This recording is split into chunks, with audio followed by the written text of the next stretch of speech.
poquito, pues yo no he podido asistir a este semestre al seminario. Normalmente lo intento. Y bueno, en esta ocasión,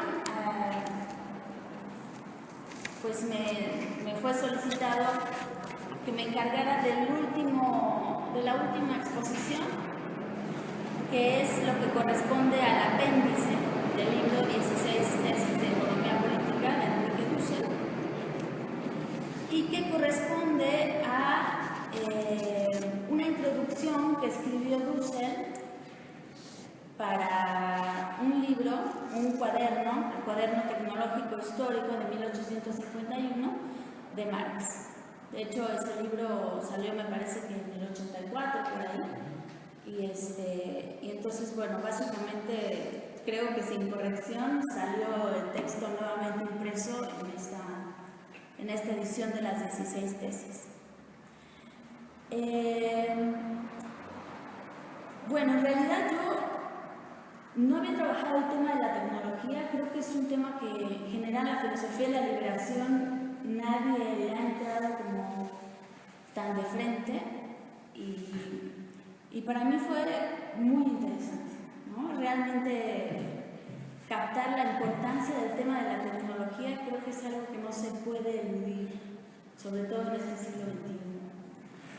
Entonces, bueno, voy a empezar a leer.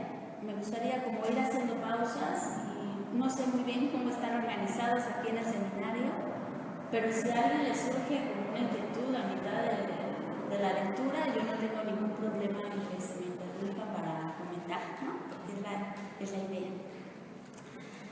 Entonces, bueno, el presente trabajo tiene como objetivo presentar las tesis más importantes del apéndice del libro 16 Tesis de Economía Política del doctor Enrique Dussel, así como ampliar algunos puntos que consideré importantes durante la lectura. Debo decir que a partir de la realización de este trabajo encuentro fundamental el desarrollo de la consideración de la tecnología dentro de un proyecto de la filosofía de la liberación. Es una tarea pendiente que deberemos tomar muy en serio las nuevas generaciones y continuar sobre el camino emprendido por el maestro. Que de hecho se nota que este libro pues es de 1984, ¿no? Bueno, este texto, porque ya hay un desfase, ¿no? Es un desfase tecnológico, ya 33 años, muchas cosas han pasado. Y entonces, pues sí, se nota que es una lectura todavía del siglo XX, ¿no? De un siglo XX que no tiene internet, ¿no? O sea, que hay un montón de cosas que no se han actualizado. Entonces, a mí me gustaría quizá que al final, y yo voy a hacer un énfasis en ese punto, discutamos un poco como la actualización del texto, sobre todo en el tema, por ejemplo, de la cibernética, que es realmente ha revolucionado la cuestión tecnológica de la información, de la explotación, de la dominación, ¿no? Y entonces un proyecto de liberación pues tiene que considerar ese tipo de temas, ¿no? El capital financiero, o sea, digamos, el matrimonio que se ha dado entre el mundo de la información y el capital financiero, ¿no? Son temas muy actuales, que bueno, habrá que irle agregando un nuevo apéndice al apéndice, ¿no? Bueno, número 1, el tema de la cuestión tecnológica en Marx. Aquí básicamente hago como una pequeña reconstrucción de cómo es que Marx va llegando al tema de la tecnología, que no era pues algo ni que le interesara ni que le pareciera fundamental dentro de su investigación, y va a ir encontrando el lugar de la tecnología, y al final le va a dar toda la relevancia cuando capte cuál es el concepto de la tecnología y cuál es su pertinencia para pensar el capital, ¿no? El concepto de capital. Entonces dice, Dussel reconstruye brevemente dentro de la biografía de Marx el surgimiento del interés por la cuestión tecnológica, no siendo un tema cercano para Marx dentro de su primera formación, los caminos de la investigación y muy específicamente el intercambio intelectual con Engels. Lo llevarán a comprender la centralidad de la tecnología como momento esencial del concepto de capital. Entonces, recordemos que Marx viene de una tradición, digamos, su padre, pues, burócrata, ¿no? O sea, alejados del tema de la ciencia, del tema de la tecnología, pues sí va a llegar como muy tarde, ¿no? En vez Engels, y es el contraste, ¿no? O sea, Engels viene de una familia burguesa, mercantil, muy entusiasta de los nuevos avances tecnológicos, entonces él va a ser el que le va a poner como el tema enfrente, ¿no? Como algo ineludible, no podemos escapar de esto. De este modo, Marx llegó a profundizar no solo en la historia de la tecnología, sino en conceptos propios de la tecnología, la matemática y la física, así como explicaciones más experimentales sobre sistemas mecánicos, matemática aplicada, acciones técnicas, comportamiento físico de cuerpos y sustancias, etc. Es decir, Marx empezó a abordar el tema de la tecnología en toda su complejidad, ¿no? La relación entre la tecnología, la administración, la producción de capital, pero incluso se llegó a meterse en cuestiones ya muy propias de funcionamientos de sistemas, ¿no? De técnicas, y todo esto para poder dilucidar de mejor modo el concepto de tecnología, ¿no? Y bueno, el concepto de capital, que era lo que le interesaba. Pero entonces es una generación que ya nos queda como muy lejos, en el sentido de que para Marx y para toda su generación, pues entrar a investigar sobre la realidad, pues es abordar temas sumamente complejos y en donde no se hace como tanta distinción en asignaturas, materias, ¿no? Sino que la realidad, al ser compleja, pues nos llama a que elaboremos también investigaciones complejas. Y entonces, pues él no le saca, como diríamos en México, ¿no? O sea, no le saca entrar a temas muy abstractos, ¿no? De matemática, incluso hay cuadernos, ¿no? O sea, en el Mega, que son de pura matemática. Y dice, bueno, parecía como un pasatiempo de Marx, ¿no? Y bueno, más o menos.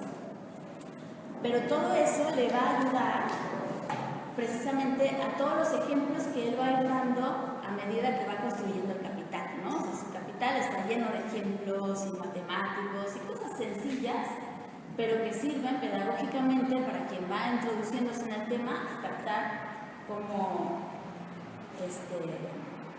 digamos, el tema de manera más concreta, ¿no? Dice, dos textos de Engels serán fundamentales en esta primera etapa de formación de Marx. El primero, Esbozo de crítica de la economía política de 1843 y la situación de la clase obrera en Inglaterra. Este primer texto de Esbozo de crítica de la economía política es realmente un parteaguas en la vida de Marx, porque hasta ese momento Marx nunca había pensado el tema. Entonces Engels se lo va a proponer, ¿no? O sea, de hecho lo va a publicar Marx en la revista que tiene en ese momento, y ahí lo va a leer y va a decir, o sea, he encontrado, ¿no? O sea, como una mina, ¿no? Una mina completamente virgen.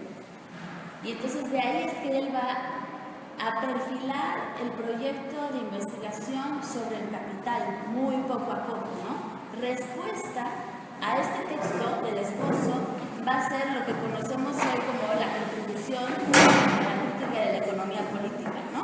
Donde ya está propiamente el proyecto, una primera versión del proyecto del capital. Entonces, bueno, esa es la importancia de este texto, ¿no? Y el segundo, en donde ya Engels entra a cuestiones de tecnología y bueno, él se sabía muy bien pues, los talleres, qué tipo de mecanismos estaban utilizando, las técnicas. Entonces, bueno, Engels como que se da un poco, muestra como toda su sabiduría al respecto del tema, ¿no? En este último, Engels encuadra el tema de la tecnología y hace gala de los conocimientos que tenía el hijo de una familia burguesa industrial. En los Cuadernos de París, de Marx, fruto de la lectura de los esbozos de Engels, Marx comenzará a hablar sobre la producción y continúa en los manuscritos del 44 aproximándose al tema de la tecnología, pero al principio de manera tangencial y negativa. Posteriormente incluyendo una visión positiva y emancipadora de la tecnología para el ser humano. Es decir, al principio Marx ve la tecnología como con mucha sospecha, ¿no? En el sentido de que pues él no tenía claro el esquema, ¿no? Entonces veía la máquina así como una máquina que amenaza, una máquina que se contrapone al trabajo, ¿no? Al obrero, que le quita fuentes de trabajo, es decir, como que la ve con sospecha. Y poco a poco él va a ir reflexionando sobre la importancia y el carácter emancipador de la tecnología, es decir, nos puede relevar de un montón de trabajos que nos puede dar mucho más tiempo, ¿no? Más tiempo de vida. Dussel resalta el año 1845 como aquel en el que Marx se ocupó por primera vez de la cuestión tecnológica, seguida por 1847 en el Manifiesto del Partido Comunista. Después estaría propiamente el cuaderno B56, que escribe de septiembre a octubre de 1851, y que es la obra que analizará Dussel y en el que Marx recogerá principalmente notas de obras referentes a la historia de la mecánica, un tratado de tecnología general, física aplicada, historia de la matemática, historia de la tecnología, diccionario técnico, historia de inventos. Entonces, este apéndice, ¿no?, que tenemos aquí en este libro, aparece como una introducción a la traducción de este cuaderno, ¿sí?, del B56. Entonces, es un acercamiento al concepto de tecnología, pero todavía en un sentido abstracto. Y vamos a ver por qué en un sentido abstracto. Es decir, tiene que ver con una cuestión metodológica, ¿no? Empezamos a acercarnos a un concepto tomando el concepto como si fuese, digamos, una totalidad ya de sentido.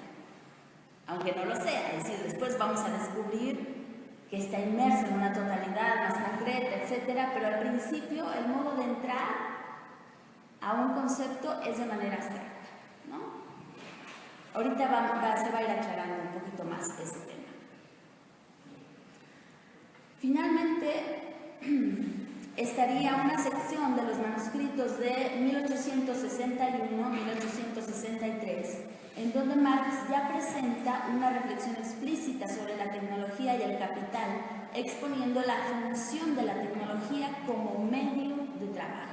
Digamos, aquí es donde ya encontramos un concepto más desarrollado, digamos, Marx ya está pensando el tema, ¿no? Ya está relacionando la tecnología con el concepto de capital, viendo cómo funciona. Capital constante, capital fijo, como momento determinante de la composición orgánica del capital entre las diversas ramas de la industria. Entonces, este manuscrito, ¿no? Bueno, en realidad es un extracto del manuscrito de 1861 al 63. En español, me parece que todavía hasta ahora solamente tenemos una traducción que se hizo del italiano directamente, ¿no? Y bueno, ahora ya los tenemos en el Mega completamente editados, ¿no? Pero en español, digamos, hay una versión, hay un cuaderno, me parece que es del siglo XXI, pero traducido del italiano, traducido del alemán. Bueno, entonces, estos últimos dos manuscritos les serán de gran utilidad a la hora de emprender la escritura de su magna obra, El Capital. Entonces van a ser como las dos fuentes de donde Marx va a brevar para desarrollar el tema del capital.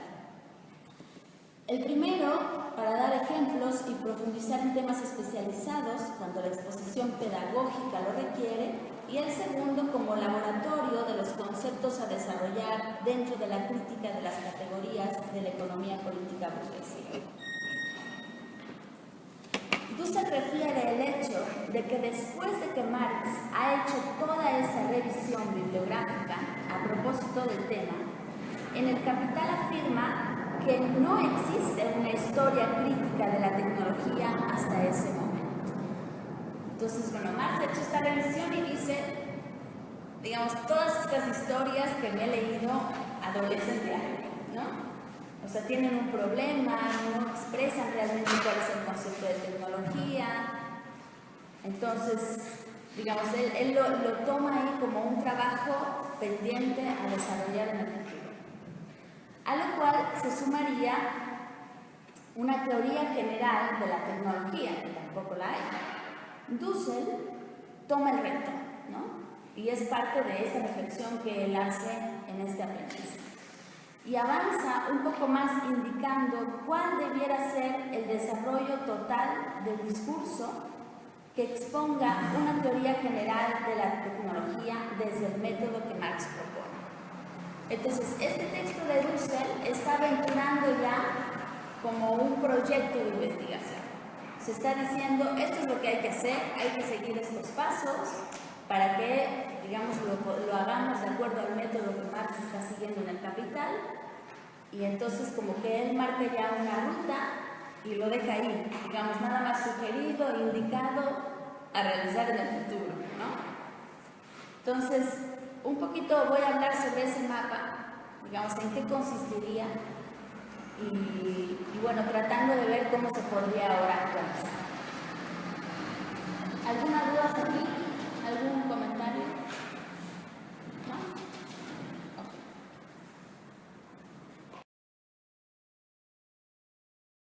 Pues publicado y le ponen como introducción un texto que se encontraron también de la época y donde habla sobre el método, ¿no? Pero es un texto que Marx tampoco publicó, es decir, no estaba acabado, él no se siente representado del todo, no se sentía a gusto, nunca lo dio a conocer, y sin embargo, todo el siglo XX ha tomado ese texto que Marx no publicó como la versión oficial de cuál es el método de Marx, ¿no? Entonces, bueno, yo aquí lo veo problemático, muy problemático. Claro que esta afirmación, y por eso, digamos, Dussel quizá nada más agarra esa parte de la oración, porque, bueno, efectivamente encontramos en Marx este paso, ¿no? El pasar de lo abstracto a lo concreto, ¿no? Y precisamente ascender, ¿no? Del abstracto a lo concreto, que es justamente contrario a lo que la tradición siempre ha manejado. Entonces, digo, bueno, en general me mantengo al margen de esta idea, o sea, de la idea de tomar este texto como la versión oficial del método crítico de Marx. Porque el texto es muy temprano y la concepción dialéctica de Marx se va a ir complejizando mucho más a raíz de la escritura del Capital.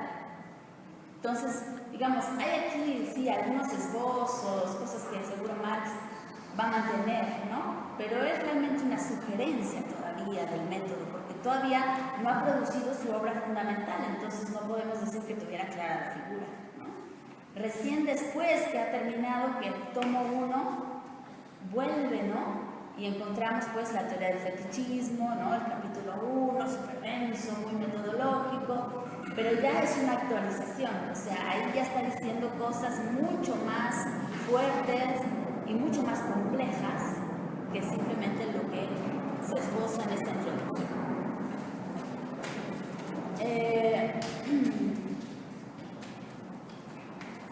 Bueno, sin embargo, considero que precisamente en este punto que retoma Dussel, efectivamente puede tomarse esta afirmación para emprender un acercamiento al método de Marx, simplemente eso, ¿no? Un acercamiento.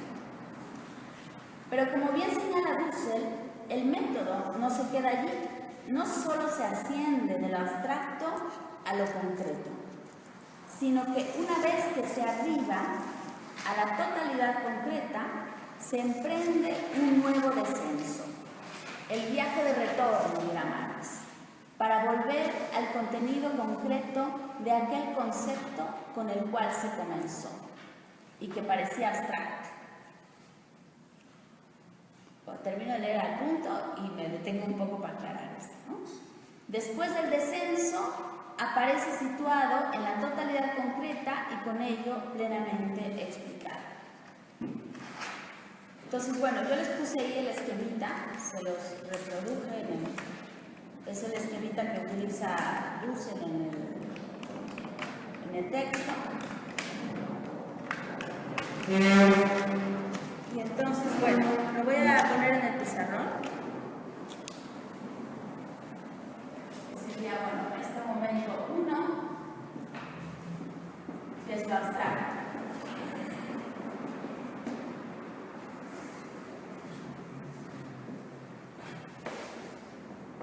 Totalidad completa.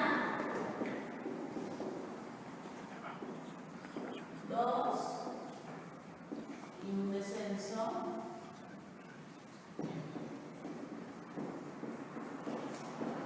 Al mismo concepto de acá, pero ahora explicado.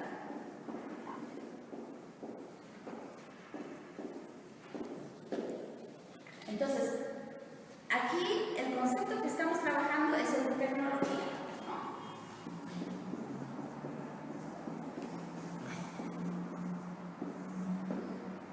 Entonces, ahorita lo voy a leer y como que vamos a ahondar un poquitito más en esto, pero solamente quiero señalar que en esta parte, tecnología se toma como el todo.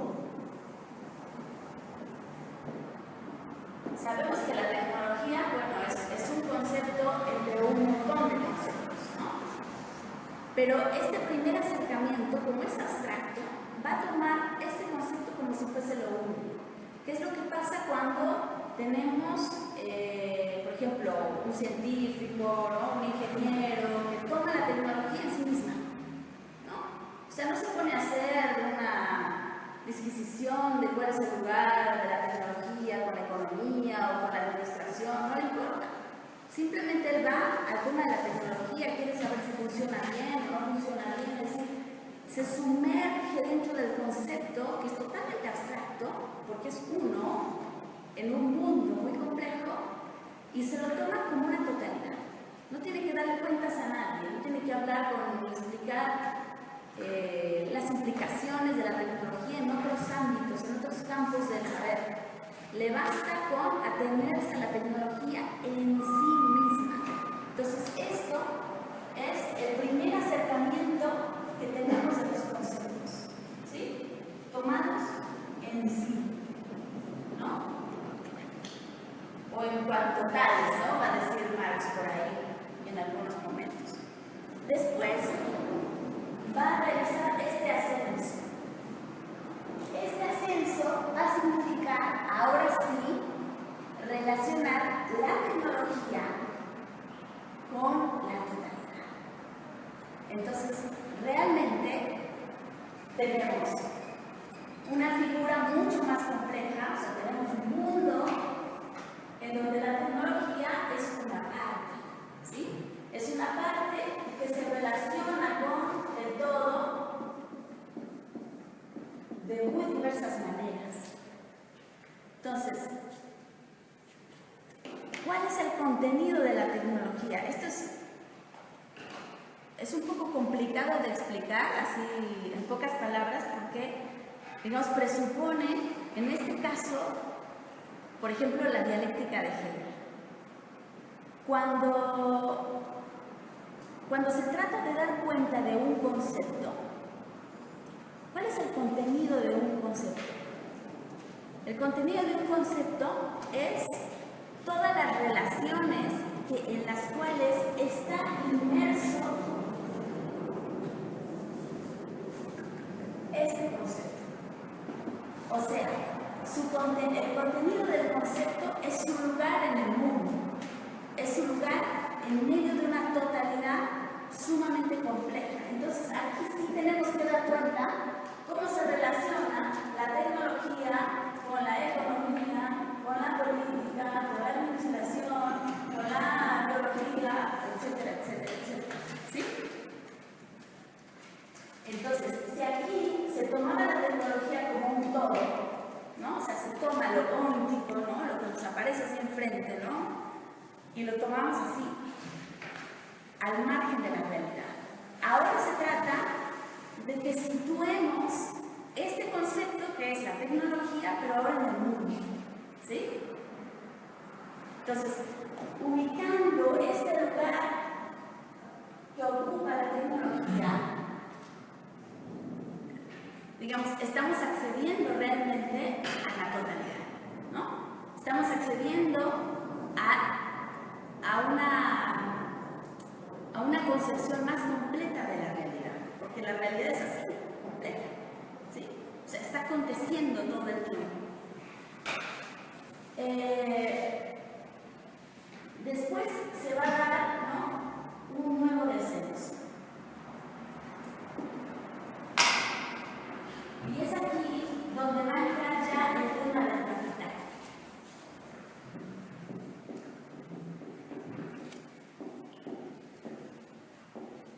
Entonces, hasta aquí se trata de definir lo que es la tecnología en relación con la realidad y cuál es su función, cuál es su papel. Entonces, necesariamente, pues tengo que empezar a hablar, por ejemplo, la conexión con la vida, que es lo que va a ser ¿sí? Fundamentalmente. Se va a decir, bueno, ¿para qué la tecnología? La tecnología, pues, es parte del proceso del trabajo, es una mediación del trabajo que utiliza el ser humano para poder reproducir su vida. Entonces, desde ahí empieza, ¿no?, su reflexión, que es universal, ¿sí?, que no está sujeta a ningún momento histórico, no está sujeto a ninguna cultura, es decir, esta definición de tecnología puede ser universal, ¿sí? Entonces, es cómo funciona la tecnología, cuál es el papel de la tecnología, cuál es el concepto de la tecnología. Pero ahora la cosa se va a ir complicando, porque ya en esa exposición me tengo que empezar a meter en otro tipo de conceptos que para poder explicar la realidad voy a tener que empezar a entrar en la historia. ¿Por qué? Porque tenemos la realidad está siempre inmersa en la historia. Entonces es aquí donde empieza ya digamos, el descenso, pero es un descenso ahora que va siendo explicado, es decir, cómo funciona ahora la tecnología en concreto, ¿sí? Entonces, la tecnología en concreto, y ahora sí podemos ver, ¿no?, cómo el ingeniero le presta servicio al gran capital, ¿no?, al capital financiero, pero ya lo tenemos ahora como todo explicado, ¿sí? Entonces, de eso se trata este descenso. Entonces, aquí el tema es la tecnología como capital, ¿sí? Porque es así como funciona la realidad moderno capitalista que vivimos y que Marx está intentando explicar. ¿Se entiende? ¿Más o menos? Vamos a dar un poquito de vueltas, entonces espero que quede más claro.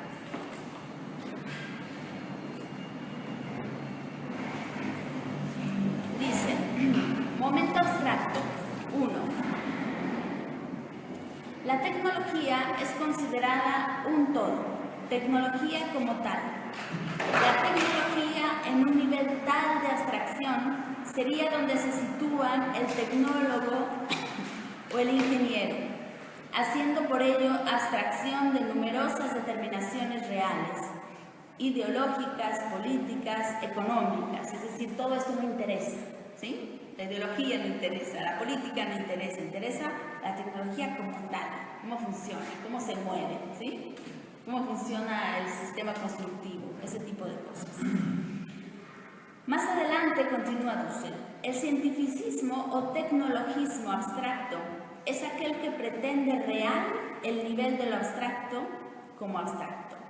Entonces, bueno, es como esta concepción del sentido común del ingeniero, ¿no? Que él cree que trabaja con algo muy concreto, ¿no?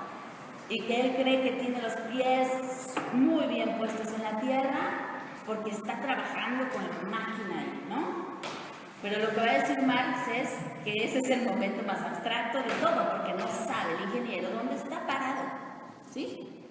O sea, no sabe ni para quién trabaja, ni cómo se va a utilizar esa máquina, ni si van a hacer una bomba atómica con ella, ¿no? Ni si se la van a echar a un iraquí.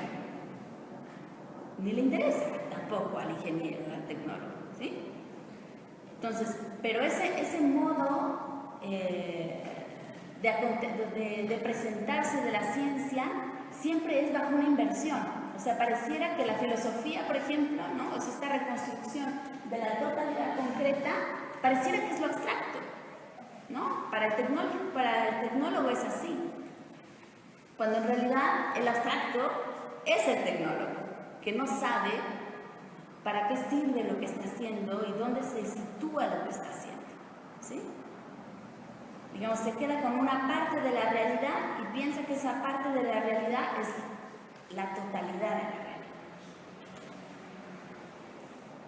Lo abstracto es real como momento concreto, pero si se le intenta hacer pasar por real en su abstracción, se cae en esas aventuras de las representaciones abstractas e ideológicas, ¿no? Entonces, bueno, por eso se trata de ascender a lo concreto, es decir, ascender a lo concreto requiere un esfuerzo de reconstrucción racional de todo eso, ¿sí?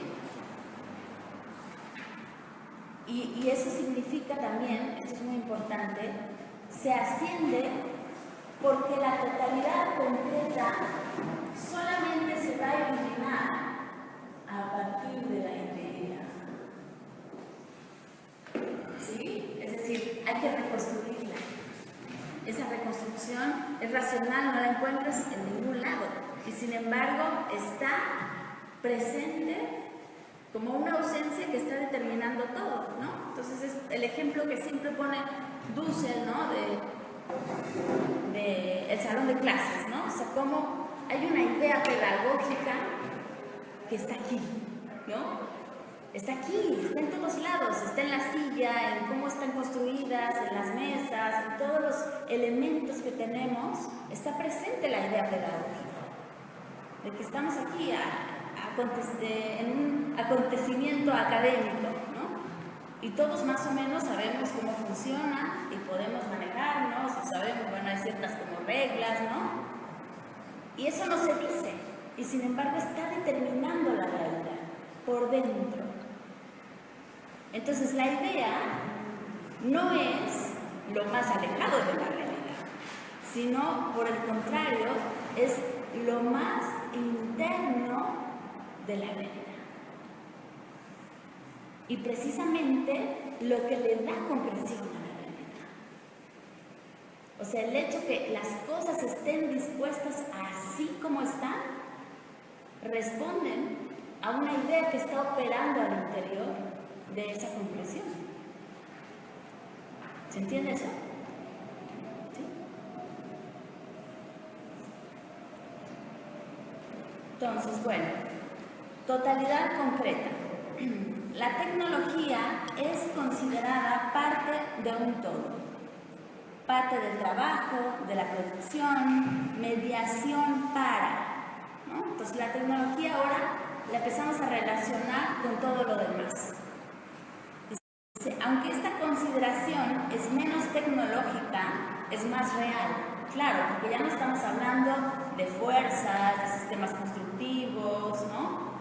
Sino que ahora estamos hablando de cómo funciona esa tecnología con respecto a la totalidad de la realidad. Entonces ya no tenemos que detenernos en el tornillo, ¿no? Sino más bien digamos, en toda la maquinaria y cómo esa maquinaria está puesta ahí en relación con una realidad política, económica, social, etc. ¿Sí? Con una concepción de racionalidad, etc. Es decir, es como complejo porque estamos muy acostumbrados a ver la realidad de manera óptica, o sea, a ver el ahí, ¿no? Estoy viendo como dice Hegel, ¿no? En la fenomenología. Quiero conocer eso, entonces, ¿qué hago? Yo creo que lo puedo conocer inmediatamente, ¿no? Entonces, mira cómo te voy a empezar a describir, ¿no? Es rectangular, es negro, y yo creo que estoy conociendo el objeto, y sin embargo, no lo estoy conociendo como tal objeto, siempre estoy haciendo uso de determinaciones que no están aquí. O sea, el cuadrado no le pertenece solamente a este borrador, hay millones de cuadrados en el mundo. Hay un concepto previo de lo cuadrado. ¿Sí? Pero además es un borrador y es un borrador que está automáticamente relacionado a ese pizarrón. Y si yo saco este borrador de todas sus relaciones, no entiendo lo que es. ¿Sí? O sea, no puedo conocer ningún objeto en sí mismo. O mejor, para conocerlo en sí mismo, tengo que relacionarlo con toda la realidad. Eso sería conocer en sí mismo, ¿sí? O sea, como empezar a ver, a tejer todas esas relaciones que están aquí, pero que solamente las puedo reconstruir yo con la razón. Entonces, el aquí de los objetos siempre me va a remitir a una historia, me va a remitir a un mundo, me va a remitir al todo. Y por eso la idea, digamos, el momento ideal es el momento de la totalidad concreta. Porque está determinando esa idea al interior de toda la realidad, todas las determinaciones, todos los apareceres ahí, todos los fenómenos. ¿Sí? Bueno, qué bien diciendo ¿no?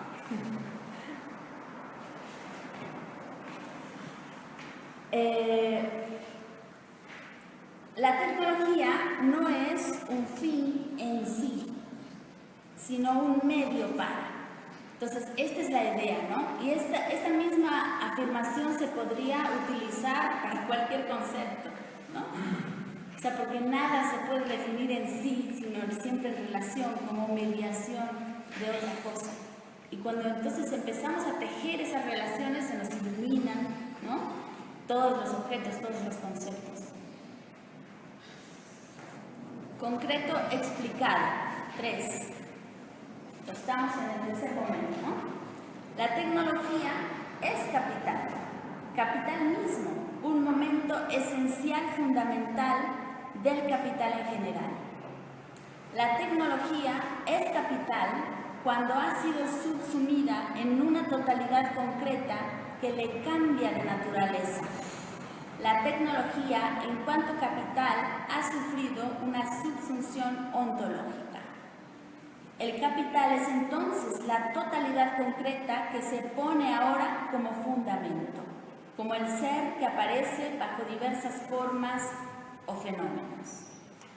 Entonces, bueno, aquí realmente es como un salto al infinito, ¿no? Porque de toda esta explicación de lo que es la tecnología en relación con el mundo, vamos a empezar a descubrir, ¿no? O sea, con Marx, cómo es que la realidad va siendo algo así como la realidad humana va siendo raptada en el capitalismo. ¿Por qué? ¿Para qué funciona la tecnología? ¿Para qué sirve la tecnología? Cuando Marx empieza, ¿no? En este segundo momento, ¿no? A exponer cuál es el lugar de la tecnología en relación con todas las otras ramas de estudio, lo que aparece siempre como determinante es la vida. Pero ahora la tecnología va a tener un nuevo amo, es decir, ya no va a servir a la reproducción de la vida, sino que va a ser utilizado para la valorización del valor. Entonces, por eso habla Dussel de una transustanciación, ¿no? O sea, va a empezar a responder a un nuevo fundamento.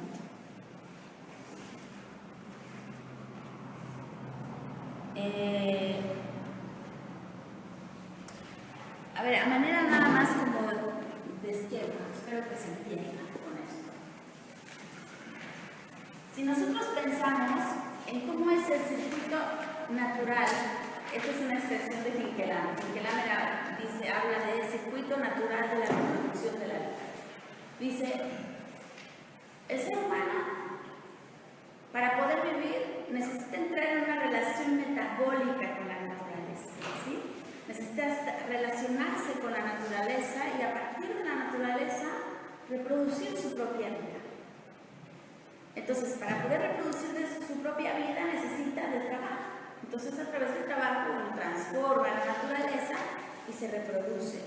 Entonces, hay una relación, ¿no? Tenemos el ser humano que trabaja.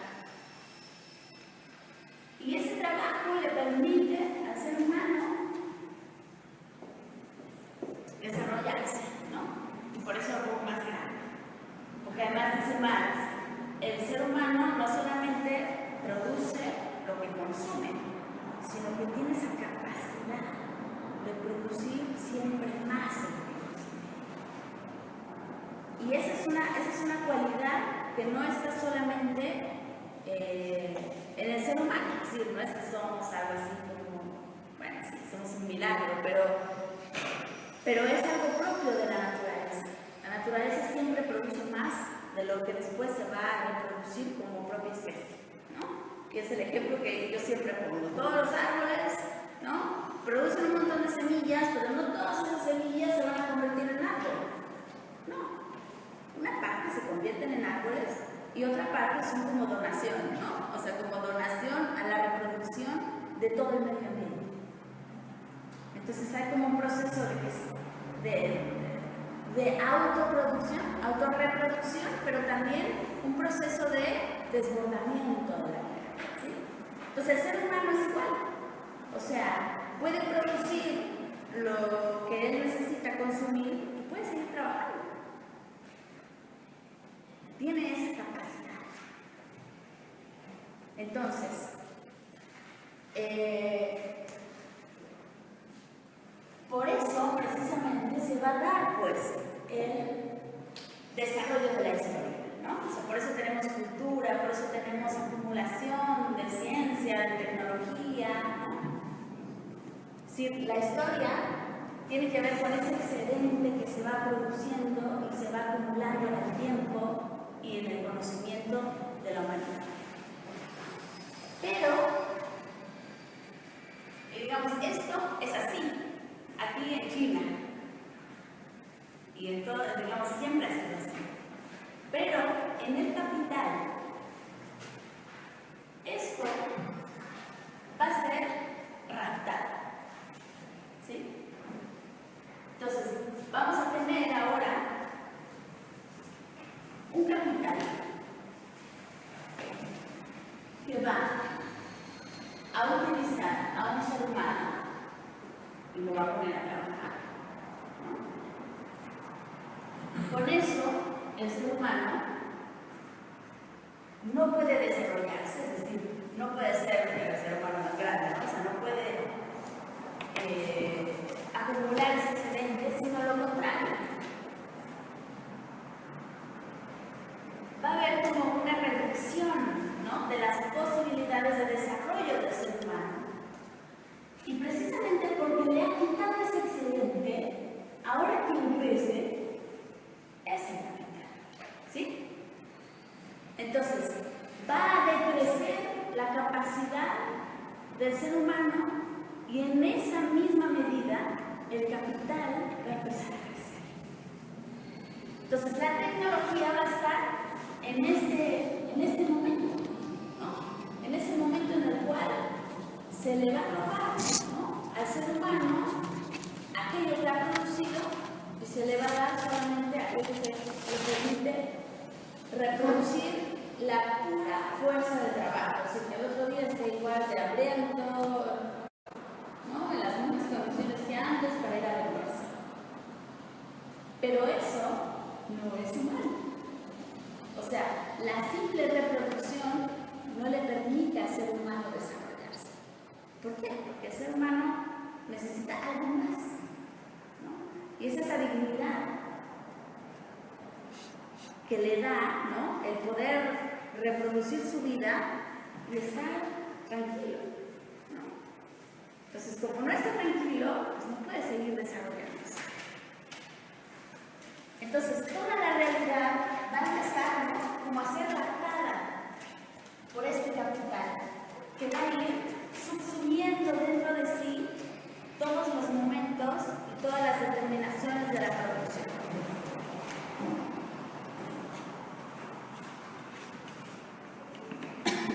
¿Hasta aquí alguna duda? Todos.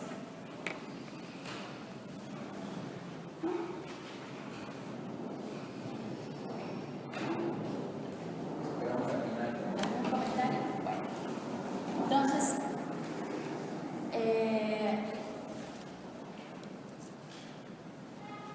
Entonces, bueno, en este tercer momento lo que se expone es cómo es que el capital se va convirtiendo en el nuevo fundamento, ¿sí? O sea, ya no es la reproducción de la vida, sino que ahora es la valorización del valor. Y en función de esa valorización del valor, entonces la tecnología, o sea,